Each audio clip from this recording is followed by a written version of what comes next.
ሰላም ጥዕና ሃበልና ተኸታተልቲ ኣኽሱማውያን መራኸቢ ሓፋሽ AMN ነዚ ሰዓት ዝተሰናዶ ዜናታት እንሆ ፈለማ ቀንዲ ነጥብታት ዜና ኣሰናዳይ ሮማናት ኦንላይን መምህር ሸዊት ውዳሰ ተኣሲሩ ነፍትሕ ነፃነትን ምቅላስ ወንጀል ኣይኮነን ማእሰርቲ ዓፈና ደው ይበል ክብል ውድብ ወለዶ ገሊጹ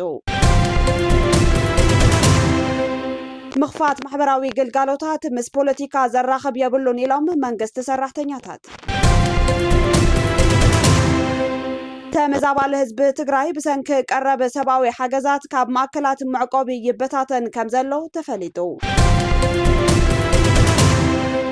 ኣብ ደቡብ ኢትዮጵያ ብዘጋጠመ ምግህማስ መሬት 77 ህይወቶም ሓሊፉ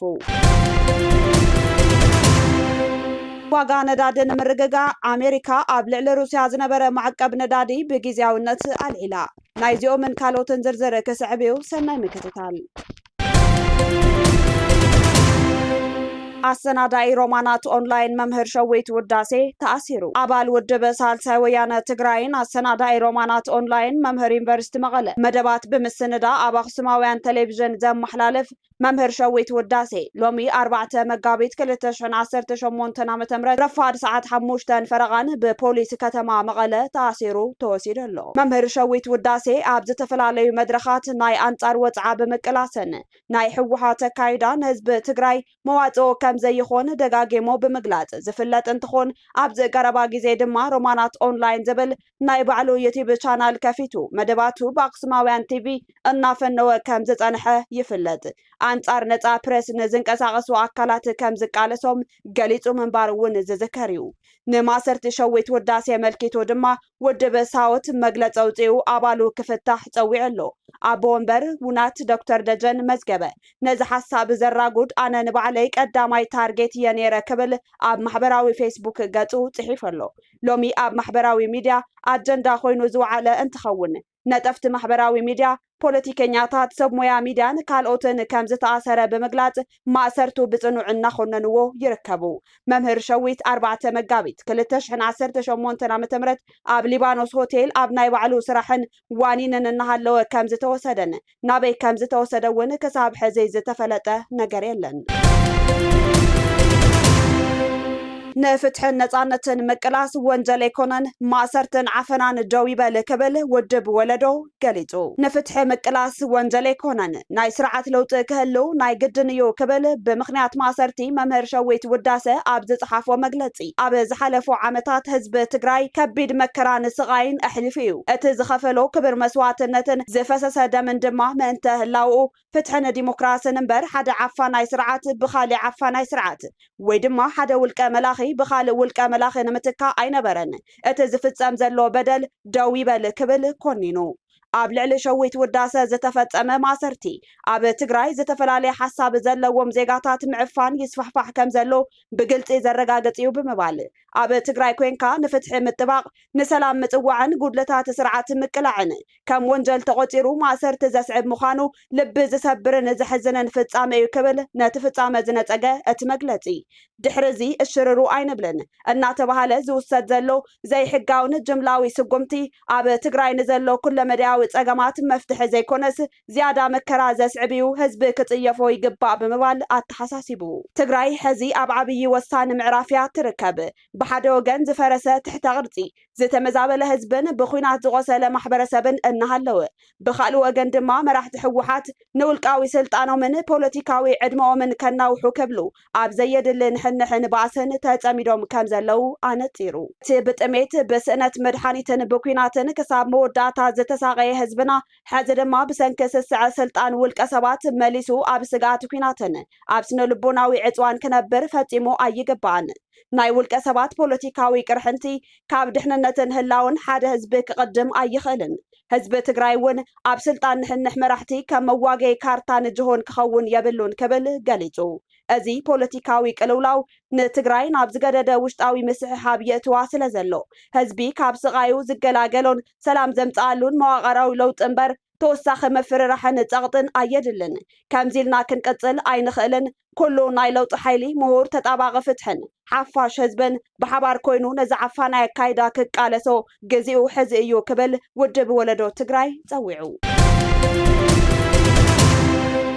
مخفات محبراوي قلقالوت مس بوليتيكا زراخب يبلون إلهم منغست سراحتنياتات منغست فيدرال مهيا سراحتنياتات منغستي ندادن أفهاوس حكمنان بمخلكال أبلعل سراحتنياتات منغستن هزبن تقراي نابعات أبو يساتحو كمزلو سراحتنياتات منغستي كتما عدقرات قليتهم اتوم سراحتنياتات منغستي وعلى بريتورا انتفرم كابتوم منغست فيدرال زفتمهم تقبارات حدا زخونة تكبار منغست سراحتنيا سرحو كسرح مهايو بوانو كفليو ازي كم زنهالو منغست فيدرال ابلعل سراحتنياتات منغستن بيتسبو من كل كلام هيا بيرو زفتمو زلو بدل نكرم زت حساسبو انتخونو كل كلام هيا سراحتنيا منغستي زفترو قلولاو اب ايكونومياون محبراون سرحتهم اب زرخبوم قلقالوت منقلتع زمحدروم سدرون سرحو تمزابال حزب تግራይ بسنكي قرب سباوي حاجزات ካብ ማከላት معقبي يبتاتن كمزلو تفليطو ات بمرر ጸገም نبابرونا تساقين አስታት 5 ዓመታት بتስፋ ህይወት ስደት ዝመርሕ ዘሎ ህዝቢ ተስፋታቱ ተመናሚኖም ካብ ዝነብረሎም ዝነበሩ ማእኸላት አለሻ እንጀራ ፈቀዶ ከተማታትና ተበታተነ ኮይኑ ብፍላይ መንእሰይ ተመዛባሊ ናብ ስደት ዓዱ ለቂቁ ይኸይድ ከምዘሎ ኣብ ማእከል معقبي መቐለ ማይ ወይኒ ዝነበሩ ተመዛበልቲ ህፃውንቲ ደቆም ካብ ሕቅፎም ተፈልየሞም ይበታተኑ ከም ዘለው ገሊጾም እቶም ተመዛበልቲ ቀጺሎም ኣብ ዝእዋን ዘለው ውጥጥ ፖለቲካ ትግራይ ንዓራን ተመዛበልቲ መመሊሱ ይጎድአና እዩ ዘሎ ሕልፍ ሓሊፉ ንነብረሉ ዝነበርና ዓድና ምዕራብ ትግራይን ራያን በህልኽ ፖለቲካ መንግስቲን ኣምሓራ ክልል ኣሕሊፉ ናይ መሃብ ዝወስደ ዘሎ ጉጉይ ተበግሶ ኣብ ትግራይ ምስ ዘሎ ፖለቲካዊ መሪሕነት ዘሎ ኣፈላላይ ሕነ ንምውፃዩ ድሕሪ ምባል ቀጥሉ ድማ መንግስት ኢትዮጵያ ተጋሩ ከንጠፍ ዝወስዶ ኩናት በድርድር ክዝሓሓል ዋላ እኳ እንተተገበረ ኣብ ልዕሊ ተመዛበልቲ ዝቐጸለ በደል ግን ሰንብራቱ እናዛየደ ክንብታተን ውፃእ መዓት ዝተረፉ ደቅና ተስፋሲኖም ካብ ኢድና እናውፁ ሓፂብለለው ክብሉ መረረቶም ገሊጾም ሰብአዊ ሓገዛት ዝምልከት ኣብ ዝሃብዎ ርእቶ ድማ ህዝቢ ብጥሜት ይሃልቀሎ 12 ኪሎ ምሸላ ንስትንፋስ ብወርሒ ተባሂሉ ዝመጽእ ዝነበረ ውሱን ሓገዝ ኣብ ዝእዋን የለን መንግስት ትግራይ ተደጋጋሚ ሓበሬታታት ጥሜትን ስእነት መድሓኒትን ኣጋጢሙና ኢልና ብተወከልትና ድምፅና እንተስማዕናውን ኣብ ናይ ባዕሎም ፖለቲካዊ ዛዕባ ተጸሚዶም እዝኒ ክህቡና ኣይከኣሉን ድማ ይብሉ ኣብዚ ሕዚ እዋን መንእሰይ ተመዛበሊ ሓዊሱ ካብ ሞት ዝተረፉ ደቅና ብሰንኪ ጥሜትን ጸገም ወለዶም ብዓይኖም ንዘይምርኣይን ሓፂሎም ይስደዱለው ንሕና እውን እንተኾነ ብዘይ ደቅና እንነብሮ ህይወት የለን መማረፂና ነቲ 5 ዓመት ዝሓለፉ ቀዳድ ኬንዳ ገዲፍና ኣብ ጎደናታት ንዘይብሉ ህዝቢ ሓግዘና እናበልና ኢድና ዘርጊሕና ንውዕል ኣለና ብምባል ዘማረሩ እቶም ኣብ መቐለ ዝርከቡ ተመዛበልቲ ጥሜት ሕጻጽ ኣባናውን ይረአዩ ዘሎ ሽማግለታት ወለድን ነፍሰ ጡር ኣዴታት ምስ ህፃውንቲ ደቀን ነብስና ሓቢጡ ኣብ ሓለንጊ ጥሜት ወዲቕና ሞትና እናተጸበና ኢና ኢሎም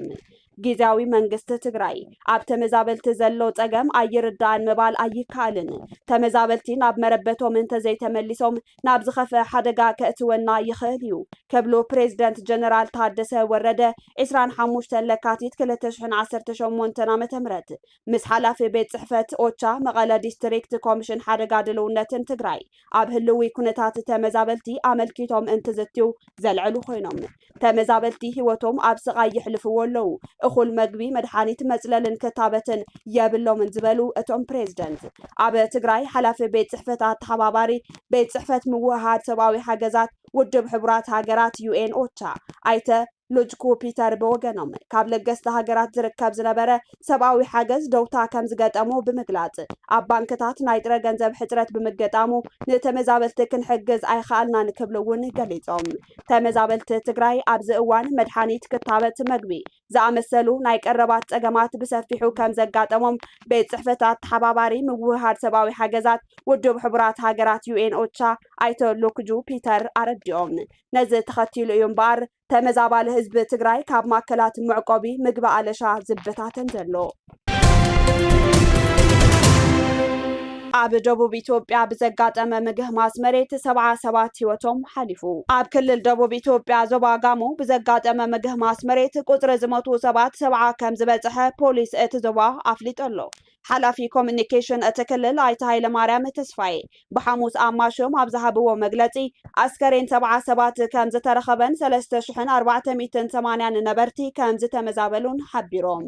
እቲ ምግህማስ መሬት ኣብ ዘጋጠመሎም ከባብታት እውን 9 መንበሪ ኣባይቲ ከም ዝዓነው ተገሊጹ። ኣብቲ ዞባ ኣብዚ ሰሙን ብዝተፈጠረ ሓደጋ ውሕጅ 128 ሰባት ከም ዝጠፍኡ ዝገለጸ ፖሊስ እቲ ክልል ክሳብ ሕዚ ግን ኣስከሬን 64 ሰባት ጥራሕ ከም ዝተረኸበ ኣቐዲሙ ገሊጹ ነይሩ።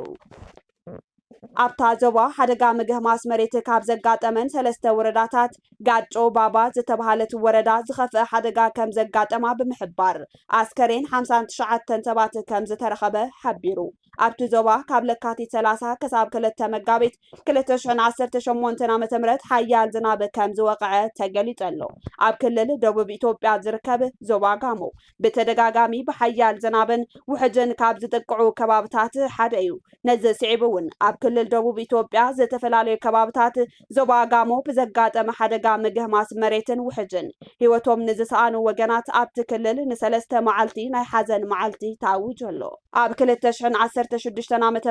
ኣብ ዞባ ጎፋ ወረዳ ገዘ ጎፋ ብተመሳሳሊ ሓደጋ ምግህማስ መሬት ልዕሊ 200 ሰባት ህይወቶም ከም ዝሰኣኑ ይዝከር።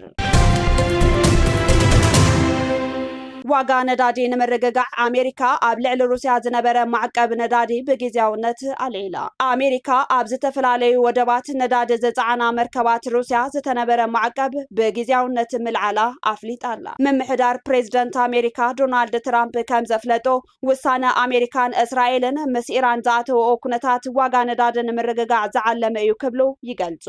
ሓላፊ ግምጃ ቤት ኣሜሪካ ስኮት ቤሴንት ትማሊ ምሸት ኣብ ዝተመሓላለፈ ውሳነ ን30 መዓልትታት ሃገራት ሩስያ ነዳዲ ገዚኦም ክጥቀሙ ይኽእል ኢሎም። ምምሕዳር ፕሬዚደንት ትራምፕ ዋጋ ነዳዲ ንምርግጋዕ እናተሰርሐ ከም ዝርከብ ብምሕባር እቲ ምምሕዳር ኣብ ዘውፅኦ ናይ ሓፂር ግዜ ትልሚ ዋጋ ነዳዲ ንምርግጋዕ ነዳዲ ዝፀዓና መርከባት ዕድጊት ከካይዱ ፍቃድ ምሃቡ ሓቢሮም።